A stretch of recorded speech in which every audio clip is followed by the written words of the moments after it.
An easy, comfortable Sukhasana.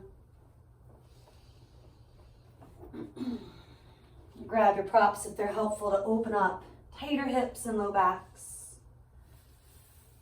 And then resting hands on the knees or thighs. You can have eyes open to help wake up if you're sleepy. Maybe eyes closed if you're just needing that internal awareness. Releasing outside distractions, even if you're practicing in maybe a room that feels a little messy right now. One way to release those distractions is, again, to simply close your eyes, giving yourself a little credit for showing up on your mat. The circumstances cannot be perfect, otherwise we would never get there, right? I'll take a few moments to shrug, release the shoulders.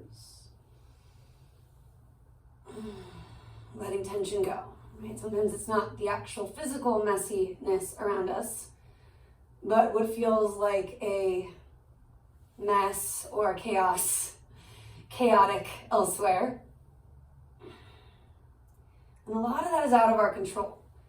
Using some of these stretches early on in particular to help release that stuff, to pay attention, to notice the difference.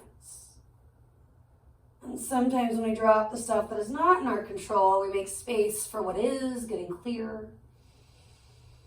With that said, you can keep on shoulder rolling any direction you'd like, including one at a time.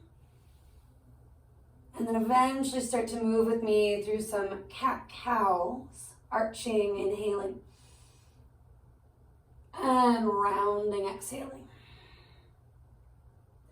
You might feel like you just need to linger in the gentle heart opener or the gentle mid-upper back opener. Sometimes a little rock and sway in one phase or another, subtle twisting action. And if flowing is what's waking you up, it's what's feeling good, staying with the connection to the exhale when you round, the inhale when you arch. And again, sticking with the first or second option I've given, or starting to move into our Sufi circles. Rock and sway your way into it, moving side to side. Sit bones do stay relatively grounded, but it's normal for one side to get a bit light and then the other, especially when we want to bring in bigger circles, increasing that mobility where we often need it.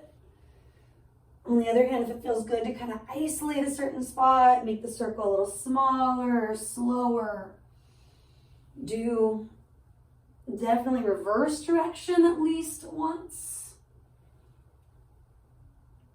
Consider weaving in a horse breath, fluttering it all out. Maybe even a lion's roar at this point, scrunching the face. And then again, emphasizing letting go what is not in your control. Stick out the tongue and maybe look up. One more time, if it's effective, deep breath in.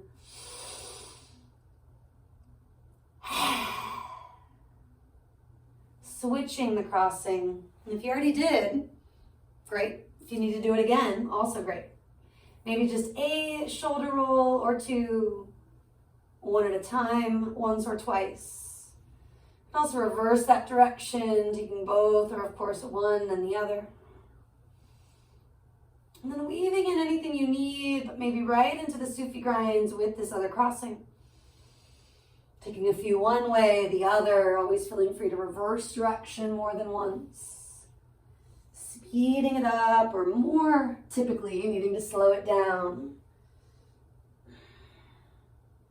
So we confront that nitty-gritty stuff that we might be holding on to physically, mentally, emotionally. Often it's a combination, right, as we are holistic beings. And returning to anything we started with, or simply getting still. Taking that moment to honor your body, your needs. Bringing in the principle of ahimsa, working on our mat in a way that does not create injury or harm. Sometimes it happens and it's a lesson in backing off. And then on a larger scale, this philosophical concept of taking that practice of not injuring ourselves, not doing any harm, and bringing that into the world. Of course, so much easier said than done. If it's helpful, bring your palms together, that prayer-inspired shape, a way to connect all parts of you. You can, of course, just take a few deep breaths, or you can join me for what's considered a universal mantra of healing, the Om. Lick your lips, swallow once again. Big inhale.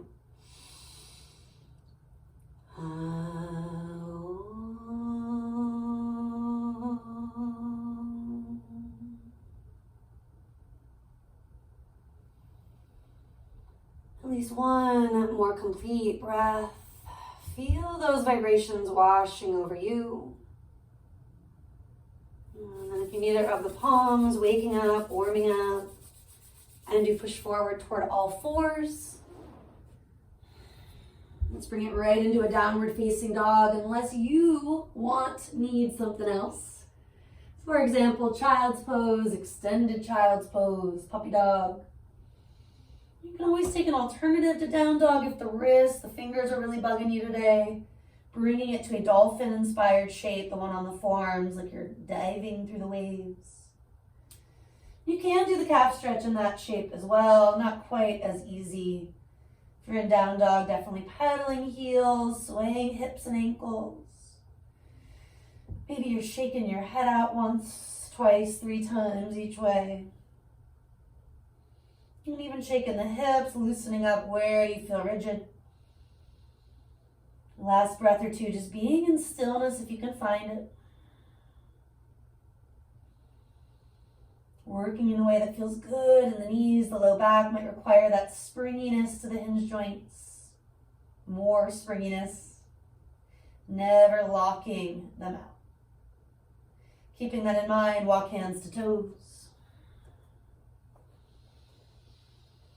Brighten all 10 toes. Rock a little forward, back, maybe using fingertips to help. Bringing feet to at least hip width, a bit wider when important. Talk about yoga being seasonal, right? When we're a little chilly, winter months, we may feel generally stiffer. Giving yourself space, time to create that range of motion. And then bring your hands to your shins or maybe on blocks. Inhale, chest out. Find your half lift, and exhale, melting back in. Find your deeper forward fold. Inhale, expand, consider a half forward bend, Ardha Uttanasana. Exhale, releasing to that full forward bend. Let each inhale help you access prana, life force, sending it where you need it most. And each exhale helps you to drop the stuff that is no longer serving you, that was never in your control anyway. Last 2.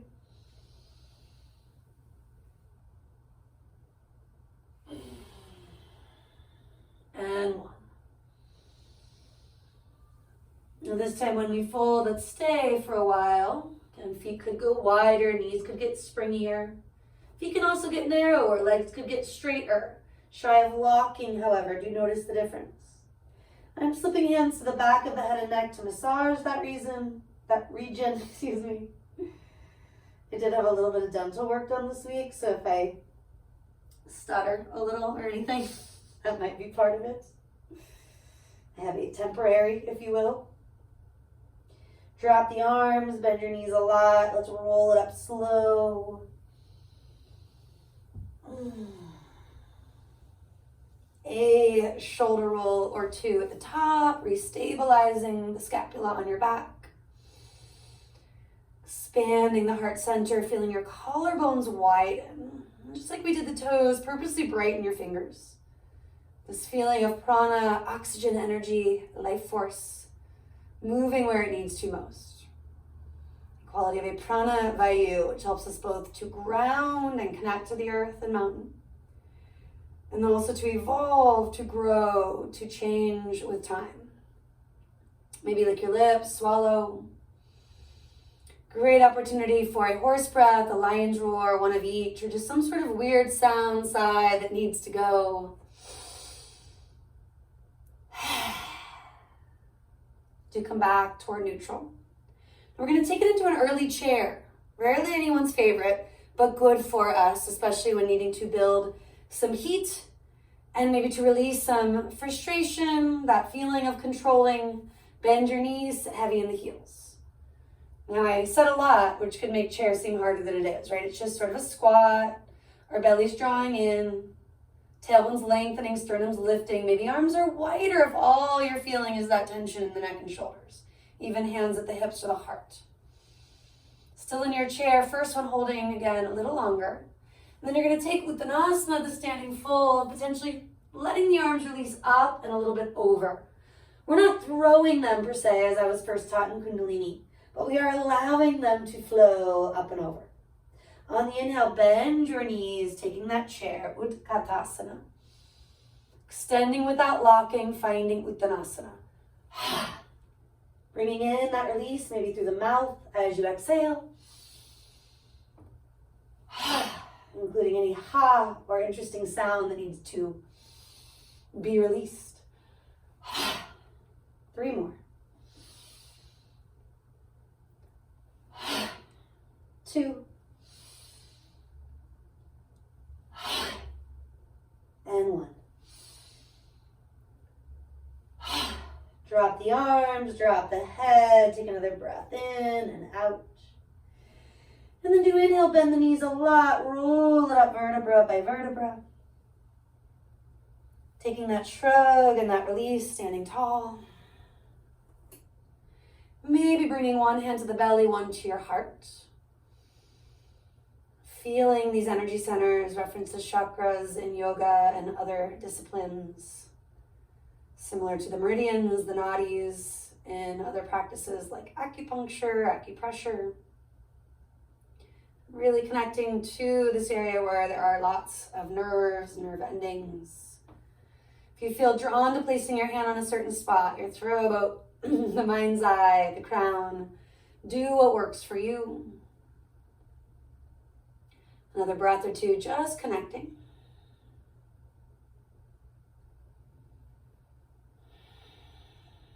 Maybe sighing. It doesn't have to be in that interesting chair to fold Kriya sequence.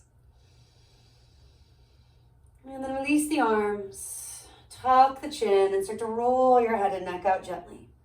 Half rotations, maybe getting into that 3/4 or full circle, and often slowing it down, occasionally speeding it up, hanging where you do need to.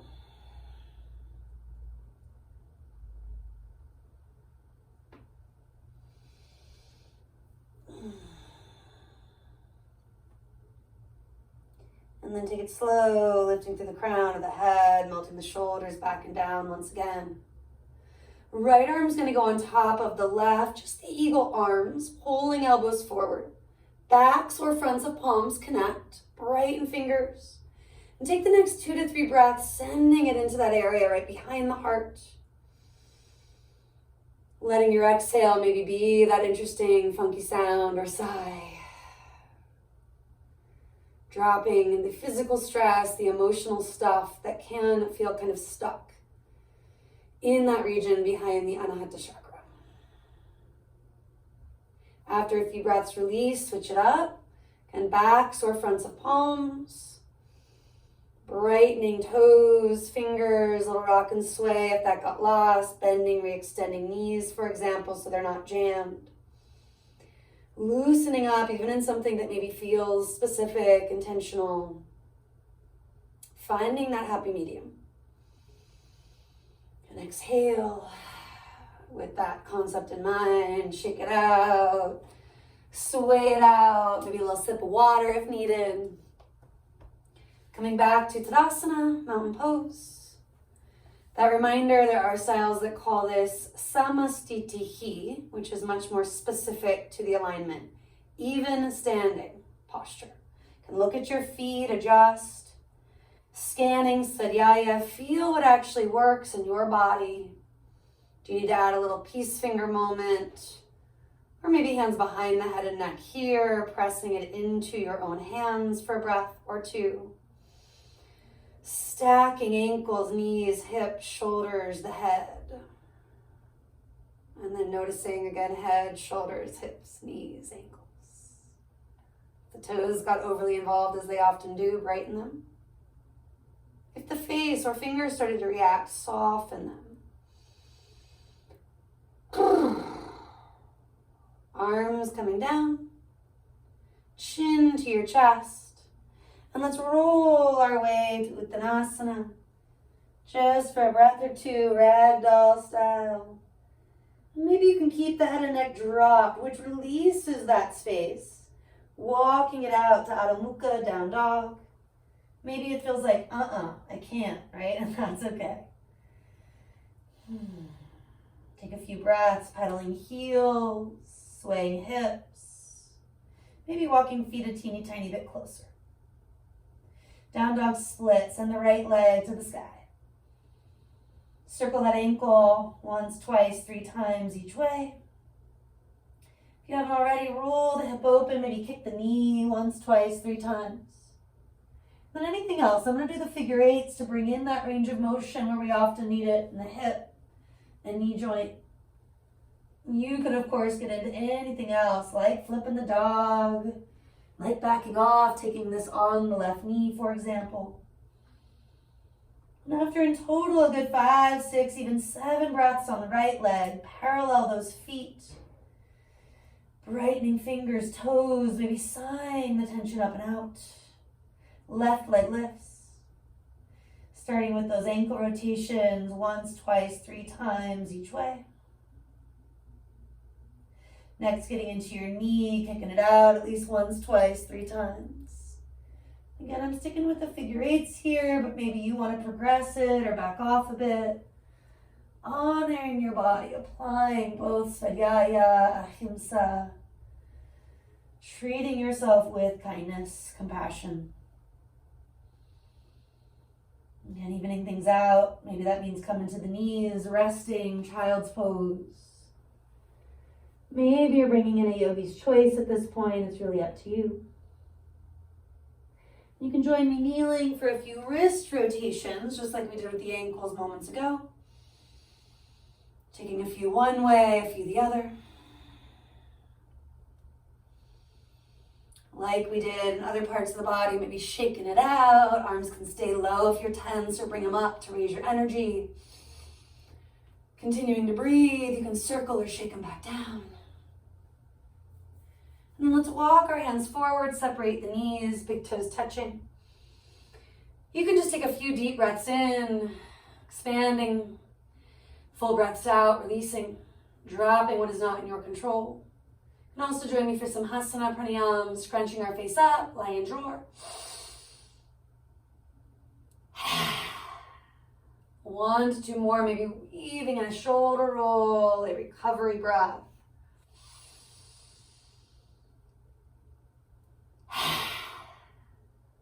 Lick your lips, swallow.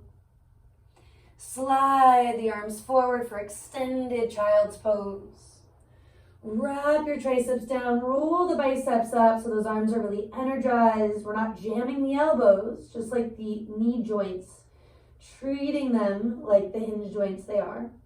But we are firming up the muscles around them so it may look like a straight arm. Eventually take it on up to all fours. And perhaps at first staying on those fingertips if you're feeling strong in the wrists and shoulders, pulling it back to dog from there. Eventually grounding one by one. If you haven't, thumbs, first finger sealed to the earth. Let's take it forward, find your plank. I often mention little rock, sway, even a circle. Do any portion of that that's working for you to keep the fingers, the toes bright. Then all we're going to do at first, instead of taking it toward chaturanga or any variation of a push-up, you're going to roll to the top of one foot, then the other. Bending elbows a little more, pull the heart through, and it's okay if the thighs gently release down. You're in sort of a seal or swan. You can also pick the thighs up, right into Urdhva Mukha, up dog. And then purposely put the knees down, do take it back to a puppy dog. High on fingertips, deep breath in. Full breath out. And climb it up, downward facing, maybe staying on those finger pads for a moment. When you slide the palms to the earth, try to take the one you normally don't first. Evening it out, grounding through the thumb, first finger, shift forward, plank. And just one more time, little rock, sway, or a circle. Giving ourselves permission to change things up once in a while. Can you roll to the top of one foot, maybe the one you didn't last time, then the other. Soft elbows, pull the heart through. Thighs can ground or lift, final inhale. Using the knees, exhale, take it back. Allowing the heart center to continue to open. Let's join the palms. Taking that prayer-inspired shape, thumbs toward the mid-upper back. Seeing your sankalpa, an intention, a dedication for your work. And letting that anchor you both here on the mat and out in the world.